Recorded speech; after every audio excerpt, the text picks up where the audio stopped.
Hey guys, how's it going? It is Kire here with another Infinite Magicraid video, and in today's video I'm going to be breaking down all of the updates that have happened this week. It's been a minute since I've done a video, since February 28th, so we actually have quite a few updates to discuss. We have new heroes, new buffs and debuffs, a new faction, and they buffed Nita, a mythic hero, quite considerably. So let's get into it. So the first thing is going to be your A2, active skill Bondage. Normally what it does is it deals 100% attack damage to all enemies and inflicts depoisoning for 2 turns, or depoisoning 1 for 2 turns.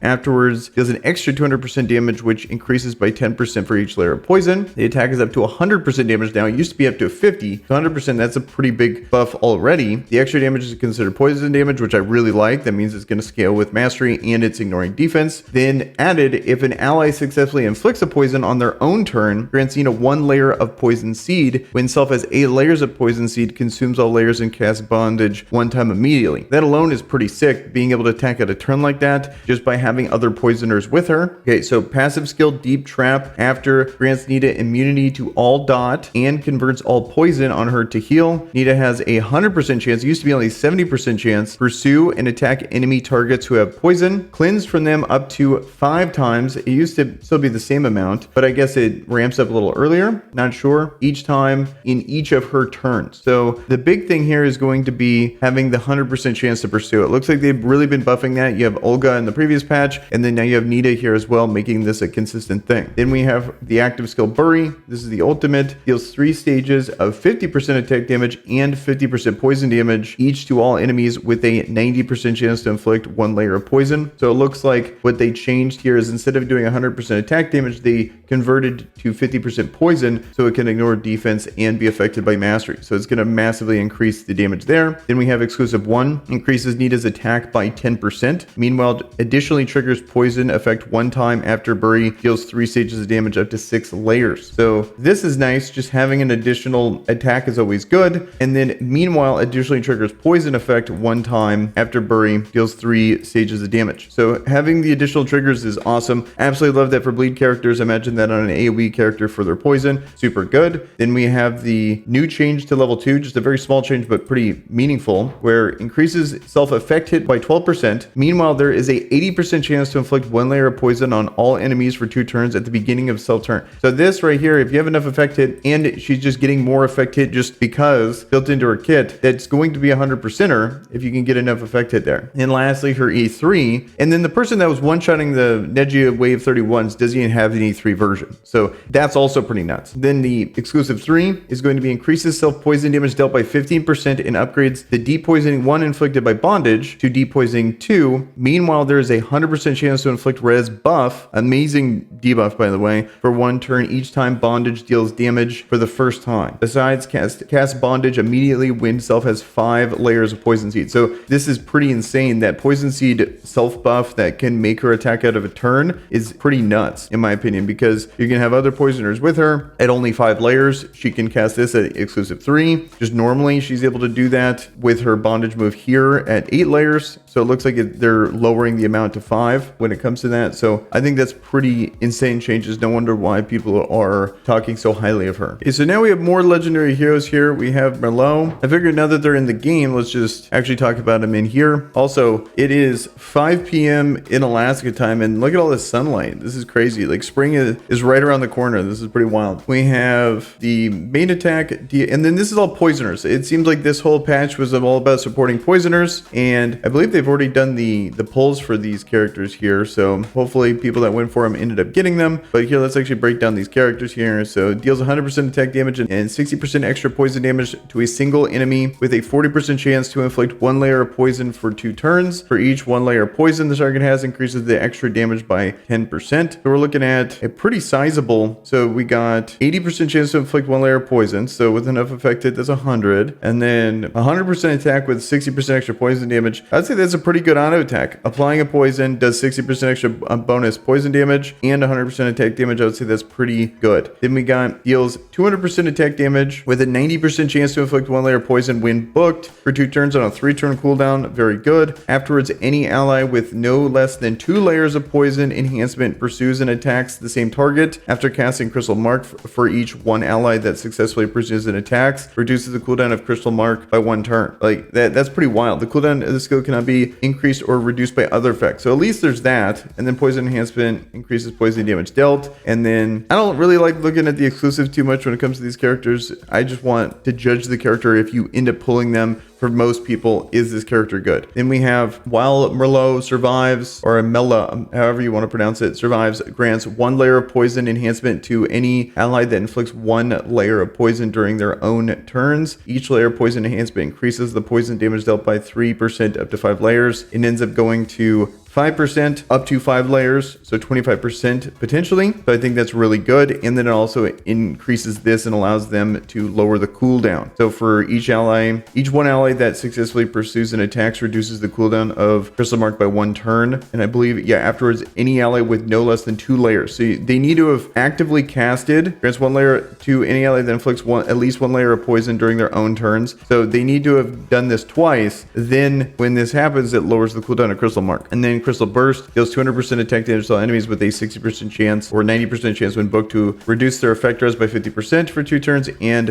a 90% chance to inflict 1 layer of poison for 2 turns. Meanwhile, refreshes the duration of all poison. Very good. A pretty insane character here, really bringing poison to the forefront. The combination of Nita plus her, going to be pretty nuts. Okay, so now we have Veronica here. Deals 2 stages of 100% attack damage to a single enemy with a 50-60% chance to inflict 1 layer of poison for 2 turns. On the 2 stage, it would take a ton of effect hit to make this 100%, but it is possible. And you'd apply 2 poisons, which is actually pretty sick, on an auto attack. And then we have deals 3 stages of 180% attack damage to a single enemy with a 50-60-70% chance to inflict 1 layer of poison for 2 turns. I'd say that's very good on a 3-turn cooldown. Then we have her passive for each 1 layer of poison inflicted by self, grant self 1 layer of venom. Meanwhile, when self has 10 layers of venom, consumes them all and enters explosive venom status immediately for 3 turns, during which Veronica increases self-effect hit by 25% and the poison damage dealt by 30% and will not be inflicted with poison. And then it goes to 5% damage, so 40% extra damage and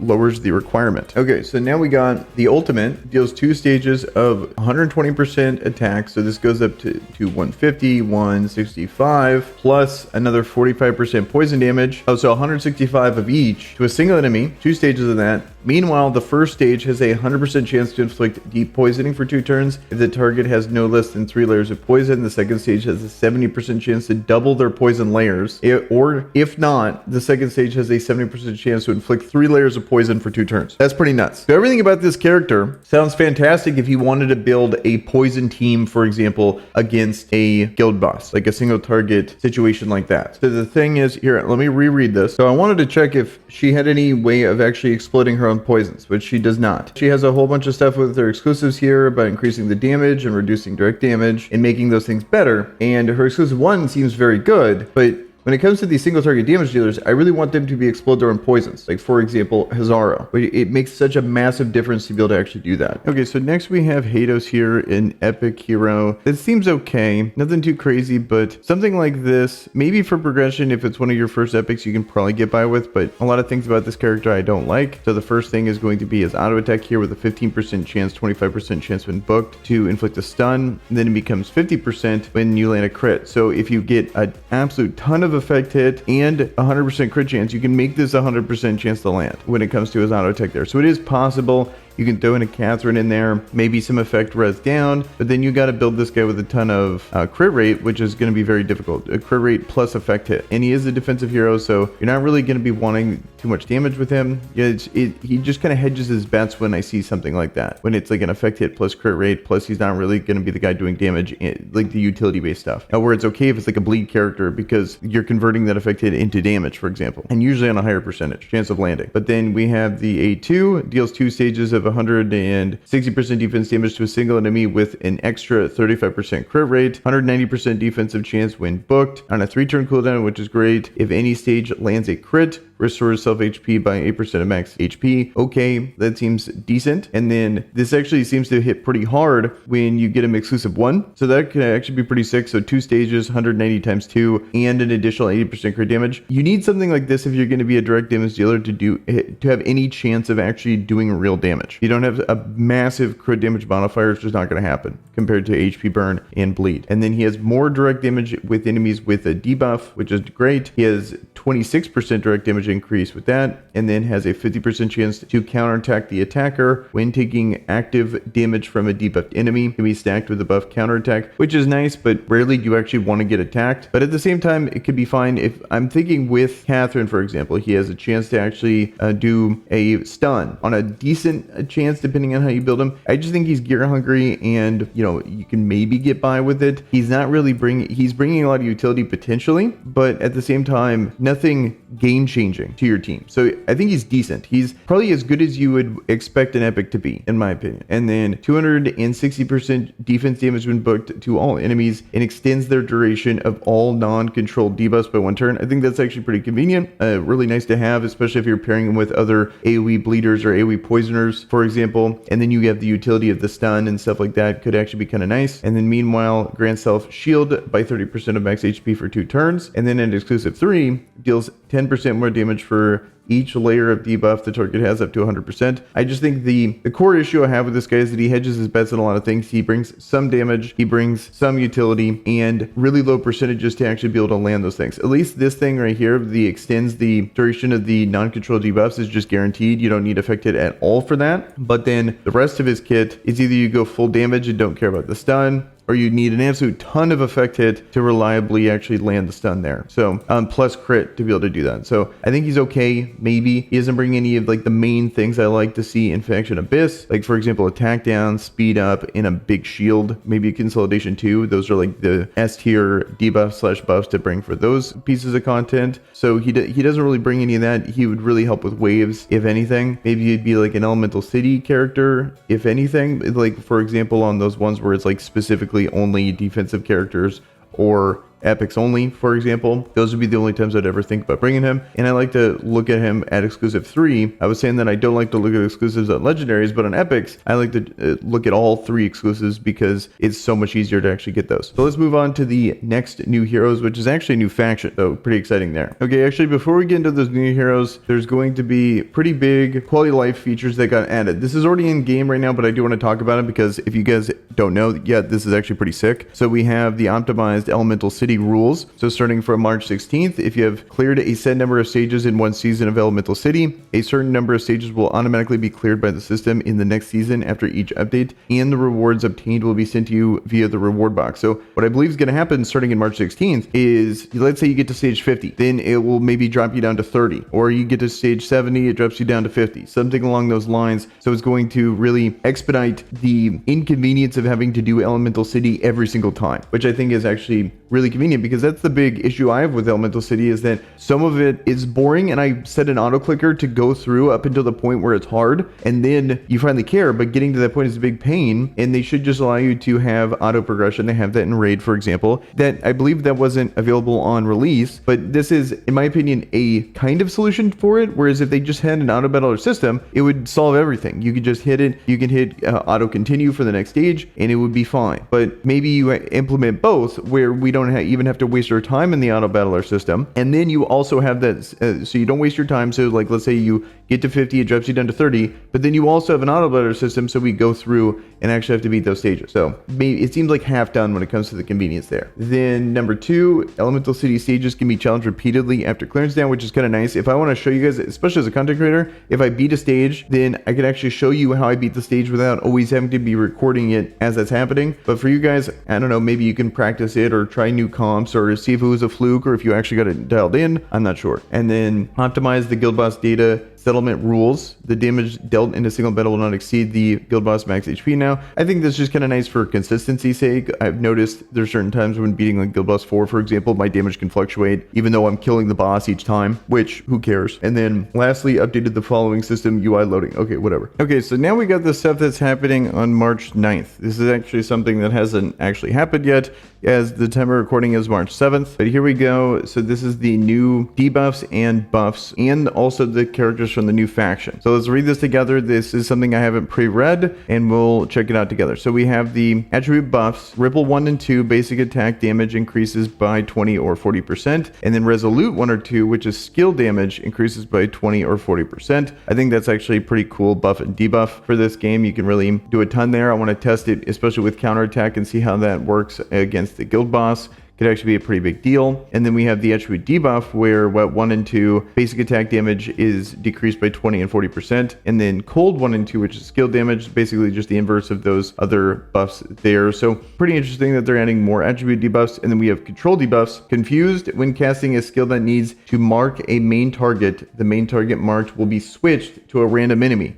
And if it is an active skill, its cooldown will be increased by 2 turns, can surpass its max cooldown after it's cast. I wonder how that works against Ben Austin. I think that's fantastic that they're doing something. That's a pretty creative solution for being able to deal with something like Ben Austin, which is a big problem. And in Arena, for example, I think he's going to be oppressive for an incredibly long time when it comes to that particular game mode, but also doesn't really handle the main reason why, which is his A2. I wonder if that actually affects with Confused. I was just thinking his ultimate. And then we also have Suffocated, unable to launch basic attacks, pursue and attacks, and counterattacks. So Suffocated is really big against like a Catherine, for example. So interesting that they're adding these debuffs. I think it's going to help a ton going forward in a lot of different scenarios, depending on at least it gives more options is what I'm trying to say. So it depends on how they implement it. Okay, so the first hero we got is Valette. So deals attack damage to a single enemy with a chance to inflict wet 2 for 2 turns, any chance to inflict Confused for 1 turn. Seems like a very good auto attack, being able to inflict some of the 2 major debuffs that already have been created. And then we have A2, cleanses 3 layers of dot debuffs from all allies. Afterwards deals attack damage to all enemies with a chance to inflict Confused for 1 turn. And then the ultimate at the beginning of any ally's turn, I believe this is the passive. So at the beginning of any ally's turn, grants them Ripple 1 for 2 turns. And then here, let's actually go back. Grants them Ripple 1, which is the auto attack buff for 2 turns, or grants them Ripple 2 for 2 turns if they already have Ripple 1, or restores their HP by a part of the max HP and removes a random layer of debuff from them if they already have Ripple 2. So always going to be relevant whether you have no buffs, 1 buff, or both. Like at Ripple 2, then you also get 1 layer debuffs removed. So it's always useful, which I think is pretty cool. And also benefits you from having a ton of speed on your heroes at the beginning of any ally's turn. So I think that's actually pretty sick. If they're faster, it's going to constantly grant that, and you're going to get extra benefits there. And then Ocean Waves deals attack damage to all enemies,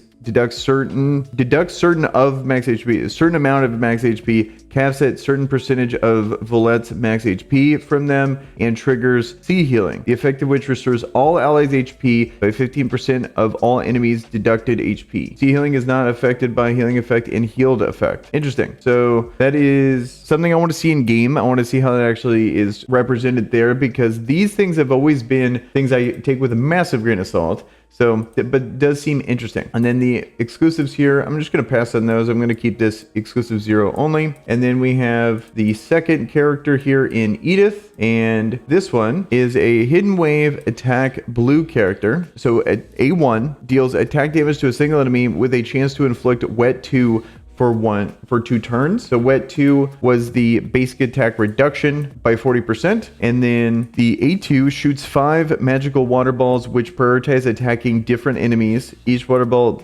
deals attack damage with a chance to inflict wet 2 for 2 turns. And then this is where I think she gets interesting. I said that this was blind, but apparently I did read this because I do remember this passive. So Edith cannot land a crit. Meanwhile, part of Edith's initial crit rate under 100% will be converted to piercing rate, and a part of Edith's initial crit damage over 150% will be converted to skill damage bonus. So that is incredibly interesting passive there, and we'll see exactly how that translates to a ton of damage, or maybe not, but having a ton of piercing rate seems very good. So part of Edith's initial crit rate under 100%. So if you cap her, then none of it's actually going to go to piercing rate, and then the rest of it's not going to matter because she can't crit it anyway. And then lastly, concentrating water ball deals attack damage to all enemies. The fewer the enemies, the higher the damage dealt. So it seems like very single target based. Shoots 5 at prioritizing attacking different enemies. Well, you could just prioritize like the one boss, for example. Let's actually, I'm curious about this character, so let's actually take a look at this. So water attack, which is the A2, has an extra 30% piercing rate. If the magical water balls attack the same target continuously, the damage dealt each time is 115% of the previous one. That E1 is insane for her, it sounds like. And then grants Edith Resolute 2 for 1 turn. Resolute 2 was the buff of skill damage by 40% for 1 turn after any Hidden Wave allies except Edith cast active skills. That's wild. And so that's going to be amplifying her A2 and her A3 and by 40% damage, which is insane. And then Concentrated Water Ball deals extra damage by 40% of damage dealt by Concentrating Water Ball, which is her ultimate, to the main target. Okay, so it's just a flat, here's 40% increased damage to her ultimate. Pretty simple E3 there, but I think the majority of the things you're going to want is going to be especially E1 and E2. Well, you want it all, but you know, I would say you get a way bigger increase in the other stuff. That seems like a very good character. I'm curious to see just how much damage she actually does without being able to crit, but having these other effects that boost her up and see how that translates to damage or not. Then lastly, we have the epic here. Let's take a look at this guy. We have Fitzley. This is another blue character, attack, hidden wave, and then auto attack is deals 2 stages of attack damage to a single enemy with a chance to inflict wet 1 for 2 turns. So wet 1 was the basic attack reduction by 20%. Then the A2 deals attack damage to a single enemy with a chance to inflict suffocated for 2 turns. Suffocated was the interesting one. We're unable to launch basic attacks, pursue and attacks, and counter attacks. So potentially could be good with the suffocated. So deals attack damage to a single enemy with a chance to inflict suffocated for 2 turns. The chance is increased if the target is under wet status.